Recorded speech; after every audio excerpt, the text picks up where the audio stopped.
also along with it एक और statement है जो मैंने सोचा कि it is of utmost importance in this particular discussion. It is also believed in the Hindu philosophy that we are all are one, since we are made from the same landmass and we return back to the same soil. So this brings back to the discussion that we had day before yesterday when we were discussing about dark, or yesterday we were discussing about a dark and the concept behind it. तब तुमने बोला कि all of us are made by the same matter that the stars are made of. The next point that I got stuck in is in page number 41, in between all the knowledge about Vastu Shastra and Vastu Puja. There's this paragraph. I'd like to read it. So it goes about Indian philosophy believes that the Almighty God resides in the body of the living and the dead as well. The entire world is created by Him. In this context, every particle is created and owned by Him.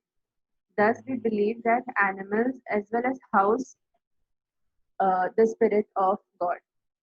In trying to build our own houses by inadvertently and unknowingly destroying the housing spaces for these other living beings, we cause an act of cruelty and injustice towards them.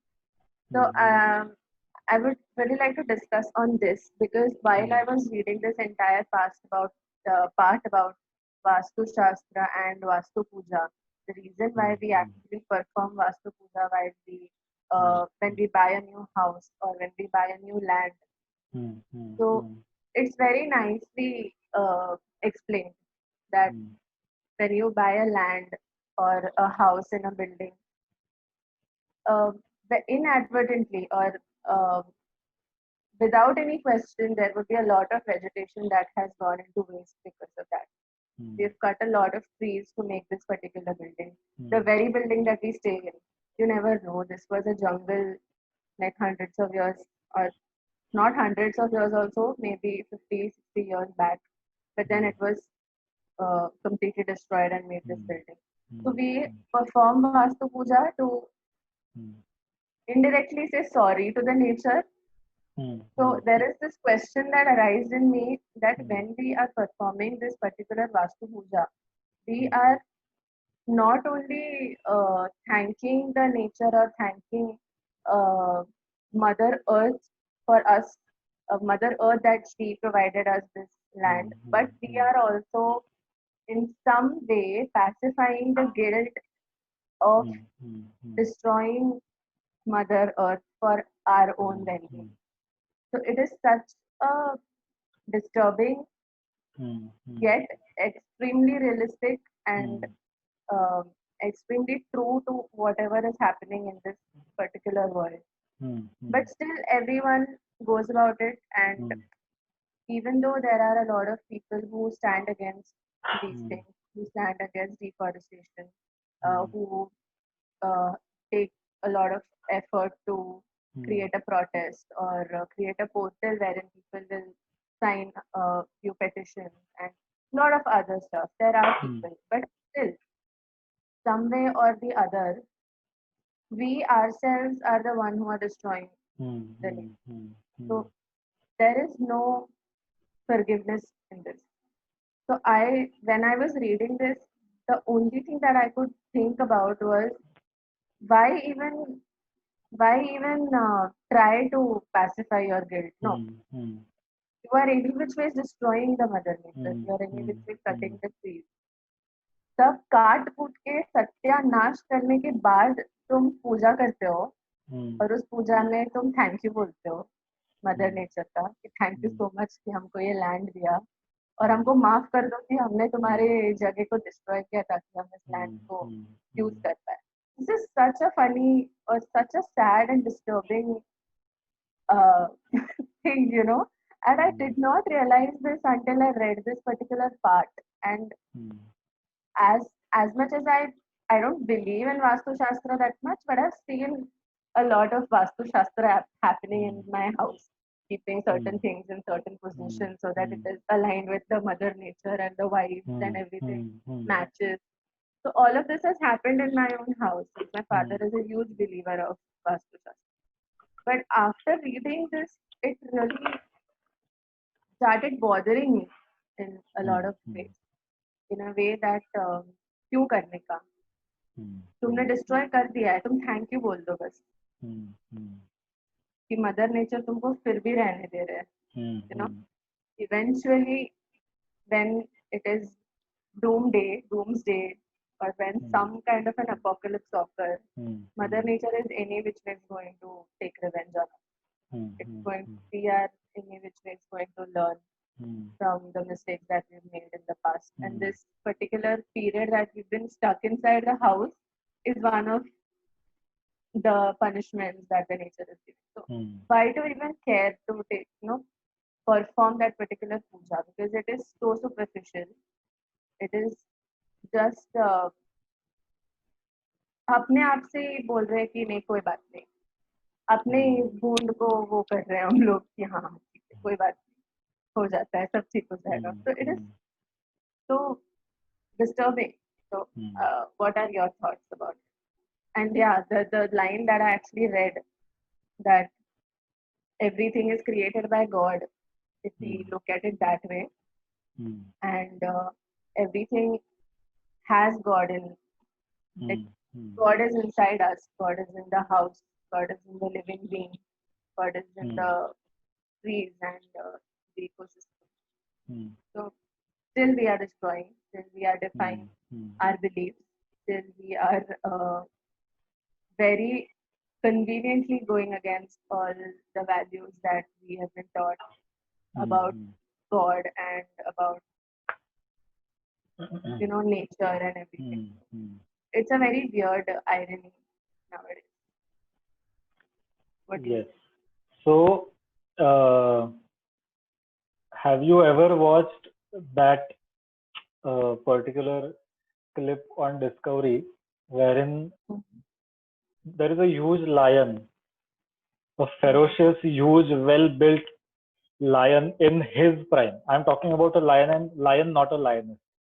I don't want to be gender biased in any way, but a lion is definitely more ferocious than a lioness. The world knows it. Let's just admit to the truth. Right. Whatever it is. Yeah. So, if and when the lion has quelled his thirst and his hunger, his pet wali hunger, I'm talking about, the moment that is filled, his stomach is filled to the brim. Do you know after that what he does? The lion, he lies down under a tree, and many a times it happens, like I'm sure lakhs and crores of times it has happened until now, but the clip that I have seen on Discovery, there is a small nascent stage वाला एक deer का बच्चा होता है.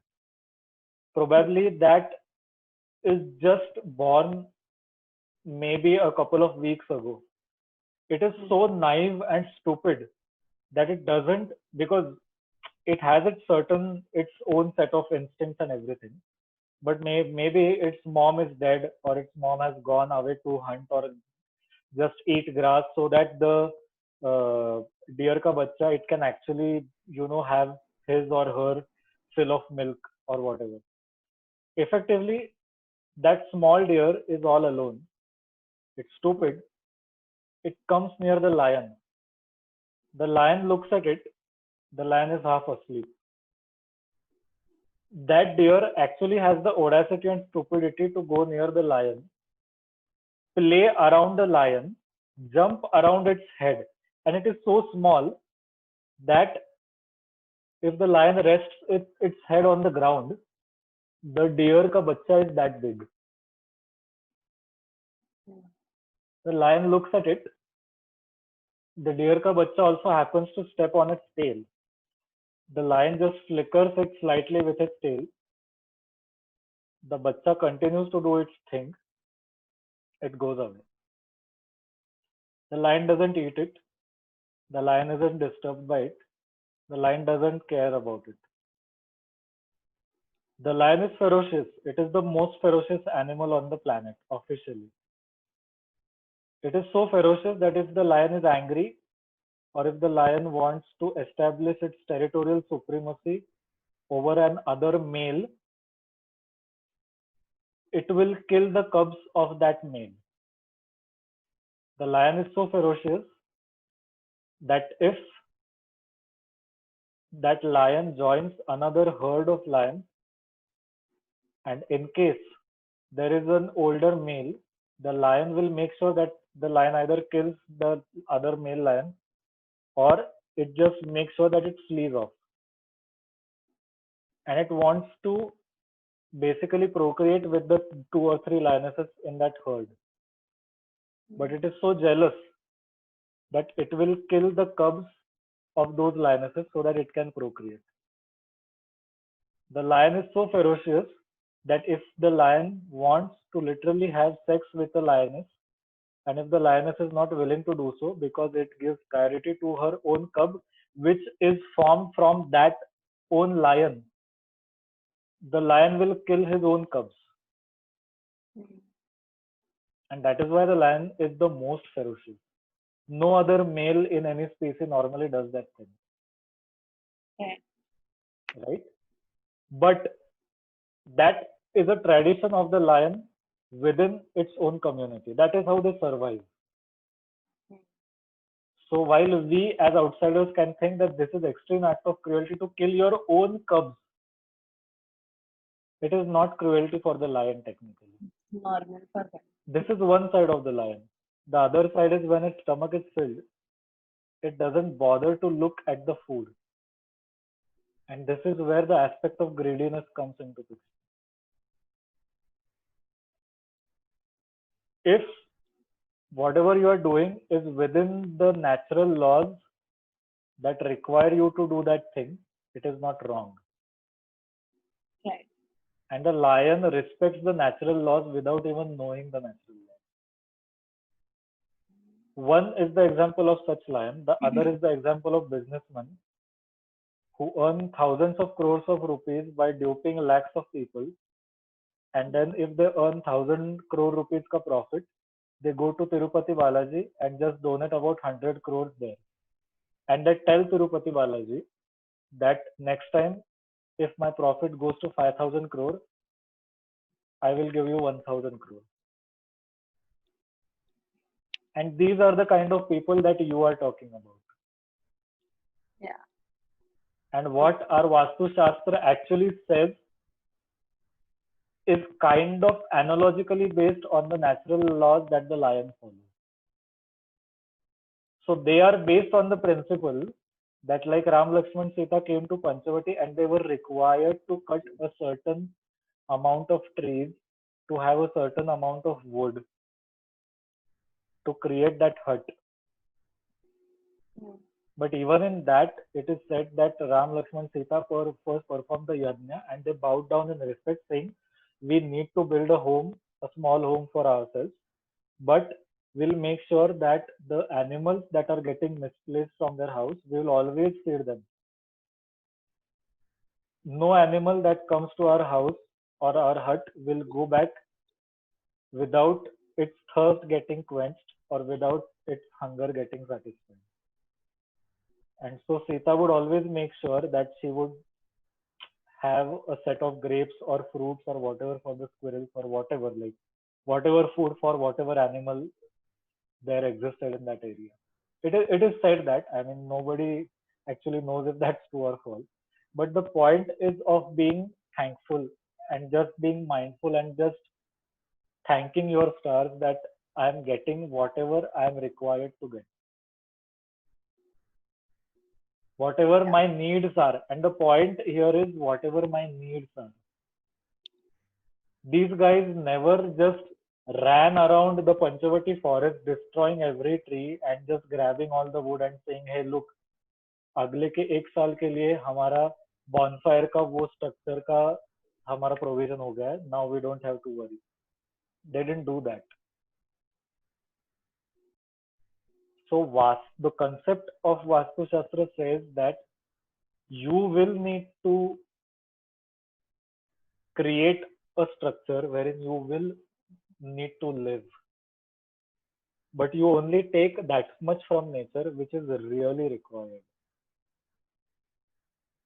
and you Yeah, do but in not the just. hindsight, hmm, I'm sorry. I'm coming to that point. The original concept was, and Yeah. even is right now, is that you just take what is required and you leave behind the rest. Have you Hmm. ever seen,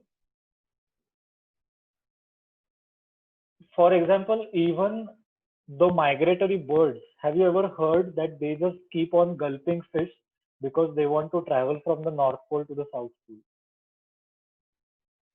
They don't do that beyond a point. And they have to travel from one pole to the other pole of this planet using just their wings. 10, 11,000 kilometers जो भी है अपना half circumference of the earth. The point is, all the laws, not even the laws, but all the teachings in the Vastu Shastra were made assuming the fact that you should just be mindful, you should be respectful, and you should be thankful that you get to have a shelter on your head and food on your platter. And it's actually to make your living better that those teachings are there. The problem is we all are, or the world has evolved like those businessmen of Tirupati Balaji, wherein we will purchase 10 flats or we'll purchase 10 lands and we'll just wipe everything that is there. We'll just create structures, then we'll rent it out, and then we'll say that, look, we are getting more money, so we better do the Vastu Puja. The, in its essence, what does the Vastu mean? A Vastu is the Holy Spirit or the soul of a particular place. Hmm.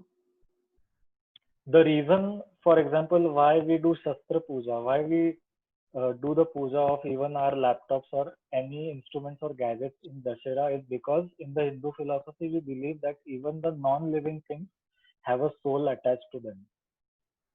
So the concept of Vastu is that even before, since the formation of Earth, every particular region or the Earth in general has its own soul.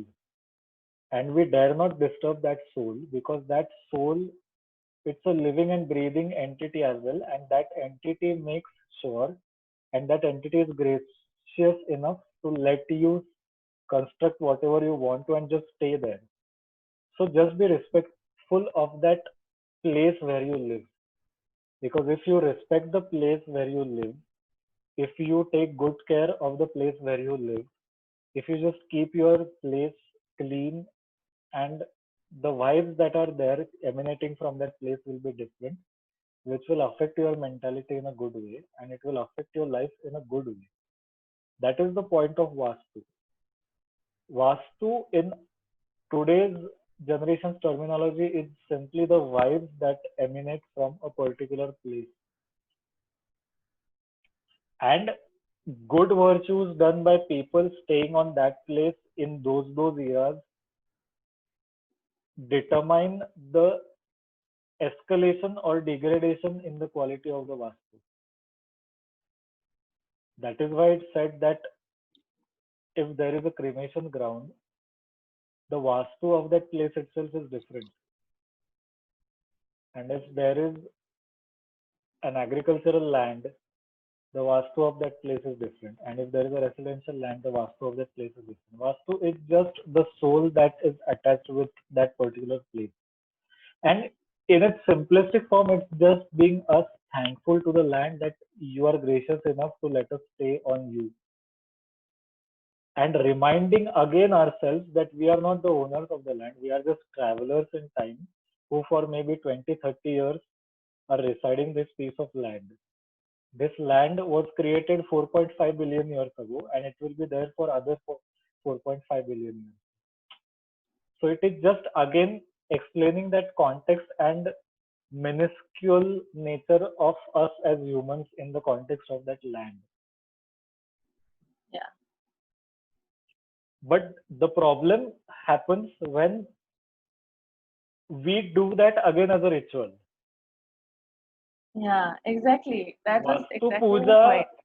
as a ritual It is just dumb is a ritual. unless you do it with a very clear thought what you are doing and why you are doing it.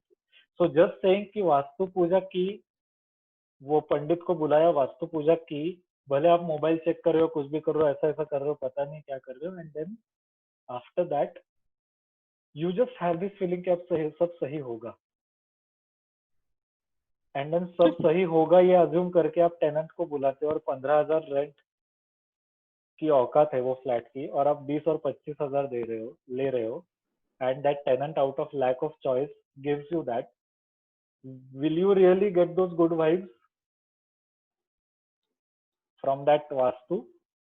Somewhere it will screw you back, maybe not that time, but Yeah, 10-20 years after, when you maybe go there and live. yeah, exactly. It's karma always hits you back in very uncertain and unexpected form. That is the problem. Tirupati ko just under the table 100 crore सरका के कुछ नहीं होने वाला. Tirupati will take Tirupati it. to be under the The table. Tirupati will take it. Its puja wale Brahmins will be happy, and they will Yeah, have more couple of LEDs and everything, and that is okay. But you won't get anything out of it. So the mindfulness behind Vastu Puja is again more important than just saying कि नहीं इस कोने में kitchen नहीं रखते हैं क्योंकि यहाँ पे बहुत गलत चीजें होगी अगर वास्तु शास्त्र के हिसाब से करेंगे, तो हम एक काम करते हैं उस कोने में किचन रखते हैं, एंड देन जब शादी के बाद बहू आएगी तो उसको will treat her like shit, because अभी वास्तु पूजा हो गई ना, अभी कोई हमारा बुरा नहीं कर सकता, and this is the problem when you do any ritual from fear. When any ritual you start associating with fear, that is the biggest fallacy of the human mind. Do that because you are thankful. Ganpati की पूजा don't do it because अगर वो नहीं करूंगा तो मैं मंद हो जाऊंगा बुद्धि से. Instead do that to thank him. You have given me so much consciousness in my brain, and I pray that मेरा consciousness increase हो जाए, and it is not because of me, it is because of some higher power. The purpose of a ritual should be thankfulness. The moment you yeah, are fearful, and to wipe yourself out of that fear when you start doing the ritual, it's the same thing na, God fearing and God loving. 99% of people in today's times are God fearing, they are not God loving. लोग भगवान के मंदिर से पास हो रहा था, meeting से important भगवान को वो भूल गया, मीटिंग में 10 मिनट लेट जाऊंगा, यूटर्न मार के वापस आऊंगा, ऐसा ऐसा करूंगा, निकल जाऊंगा. Then you are psychologically problematic. Instead Sunday को जाओ, साल में एक बार जाओ या जाओ भी मत, जस्ट बी थैंकफुल कि जो भी चल रहा है अच्छा चल रहा है, और जो नहीं भी चल रहा है वो मेरी गलती है. I will make sure that whatever I need to do, I do the appropriate thing. So everything boils down to love and fear. जो तुम बोल रही हो दैट इज, वो कलयुग है after all, God fearing and everything, and it comes from that. Tirupati वाला businessman भी गॉड फियरिंग है, वास्तु का पूजा करने वाला बिजनेसमैन या इंसान भी गॉड फियरिंग है, वो ऐसा सब है. And it is easier said than done. Just saying this aloud doesn't automatically make me a God loving person. But yes, yeah, I have evolved my thought process at least to a point where I know at least मुझे क्या करना चाहिए और कैसे करना चाहिए. I might not always be a God loving person, but just saying this aloud and thinking about it again and again, this is like a mental exercise to me कि नहीं मुझे क्या करना चाहिए और क्या नहीं करना. I also think that it's about striking a balance between being a God-loving person and being a God-fearing person. Right. Okay? You always have certain instances in your life when you might fear God, especially people who are, But I feel it's not easier to very. just admit your mistakes at least in front of him, because you can't speak to your own self. If you do that, you might be considered stupid. So just admit your mistakes to God, and just, I think the beautiful aspect of all this thing is surrender. If you have simple surrender, it becomes way more easier. Yeah, true. Not you don't even have to be loving. You just have to understand that things will be out of your control, and it's just surrenderance and thankfulness for your existence. I have a friend. I won't name him, but I was there once in a particular mandir called as the Kasba Ganpati Mandir, which is considered to be the pivotal temple or the deity of Pune city, whatever we call it. So I was like, just a matter of fact, you called and guess where I am? I'm in Kasba Ganpati. So is there anything you would like to tell God? Or just pray or like whatever? He's like, just tell him thank you. इतना ही बोलो. And it was such a beautiful epiphany for me as well. I know. बस thank you बोलो. That's it. जो भी कर रहे हो तुम तो करने ही वाले हो वैसे भी. And this is such a basic thing. Because that surrenderance, it actually frees you of many tensions and anxieties.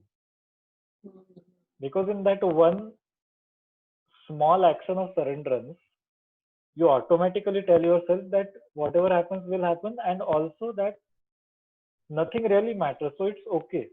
जो भी होगा, things will move ahead anyway. So that is how one should think ideally, but whatever. So yes, that's about it. That was the entire purpose of the chapter of Vastu or Panchavati. And so now that I talked about it so much, even I have realized one thing, that it's about Panchavati, it's about Vastu, but more importantly, it is about just the concept of thankfulness. Thankfulness, correct. Yeah, so that's what it's, it's very simple at the end. If you are able to take certain things from your mythological past and from these Vastu related philosophies, you can actually mold your life in a very different, yet a very beautiful manner. True. Just for example, like you said that during Ramayana, when Ram, Sita, Lakshman reached the Panchavati, they had to cut down certain trees and just for the sake of them to make the hut. But they were thankful enough because it is the nature that if humans have to settle down somewhere, they'll have to take certain land from Mother Nature to survive. But that's what, again, it's an endless circle. You should not take more of the land. What we are doing right now is we take the entire land for construction. Like एक पूरा गांव हटा दिया. So I think we as humans, the generation that we are now, the millennials and the post-millennials, we should read more of these philosophies and understand the actual reasons why Mother Nature is actually important and why we should be conserving this particular nature. Right. So I think if we do that, we would have a good future. It's just about understanding.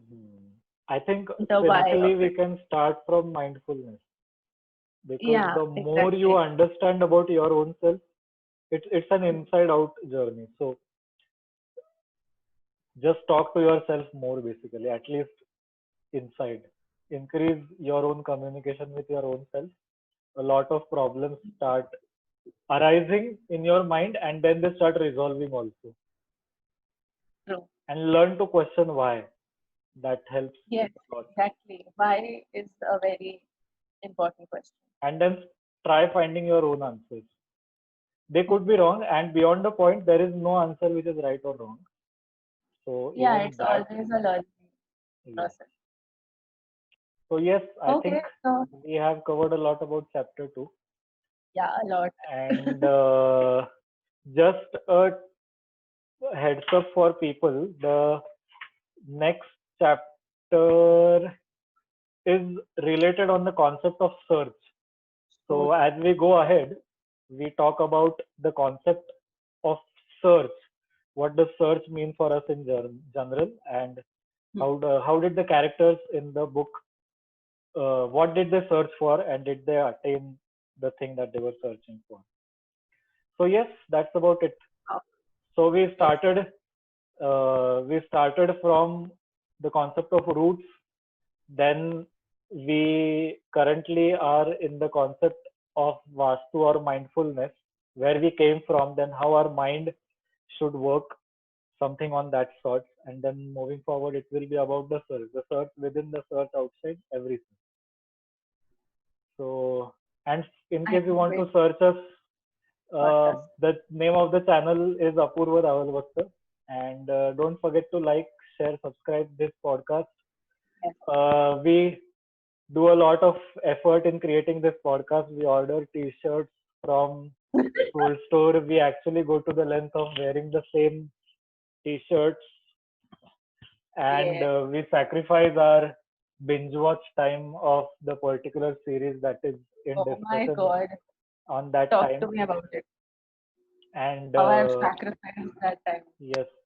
And these podcasts, you could feel they're slightly wrong, I was going to say. You could feel that also. But more importantly, you will feel that they are long as well. But just that's how things are. And podcasts are meant to be long. And I hope, she hopes that you guys take something from it. And many a times it so happens, I always like to say that there are many things that we know, but just we need someone else to tell us those things, or we need to hear those things as a third person when we are not involved. And when those things hit our ears, it triggers something which otherwise wouldn't have triggered. So hopefully these podcasts act on that front as well. Roots in Oblivion is available on the website of APK Publishers and Amazon India, paperback and Kindle. Do check it out. Do check out all other podcasts as well. Share it with your friends. Spread the word. We'll be doing this podcast till chapter 9. Just 2 chapters have gone. 7 more to go. So we have a long way to go. And yes, that's about it. Swasti, you want to say the final words? Yeah, so please let us know what you think about the podcast in the comment section. It would be a real motivation for us. So thank you so much for watching this podcast, and see you until next time. And hopefully we'll get new t-shirts for next time. Yes. Bye-bye. Yes. Bye. Ciao, ciao.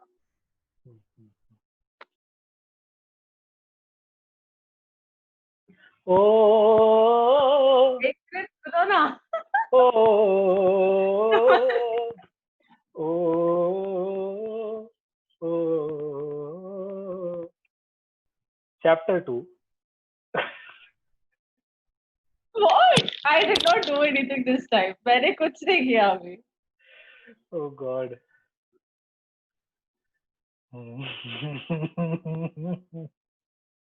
मैं कुछ भी नहीं कर रही हूँ अभी. You are laughing on your own. Not